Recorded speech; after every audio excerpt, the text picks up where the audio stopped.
বন্দে মাতরম বঙ্কিমচন্দ্র চট্টোপাধ্যায়। স্বরাজ আমার জন্মগত অধিকার, আমি তা অর্জন করবই। বাল গঙ্গাধর তিলক। জয় জওয়ান জয় কিষান লাল বাহাদুর শাস্ত্রী। তোমরা আমাকে রক্ত দাও, আমি তোমাদের স্বাধীনতা দেব। Netaji Subhashchandra Bose. Do or die Mahatma Gandhi. ইনকলাব জিন্দাবাদ ভগৎ সিং। সত্যমেব জয়তে মদন মোহন মালব্য। আমরা এক, আমাদের ধর্ম, লিঙ্গ বা বর্ণ নির্বিশেষে। এক হয়ে উঠুক ন্যায়, সাম্য এবং স্বাধীনতা নিয়ে। এ স্বাধীনতার দেশ এবং সাহসী মানুষের বাড়ি।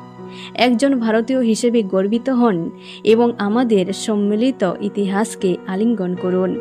এই ৭৮তম স্বাধীনতা দিবসে ভবিষ্যৎকে আলিঙ্গন করুন, তবে পুরানোকেও সম্মান করুন। জয় হিন্দ।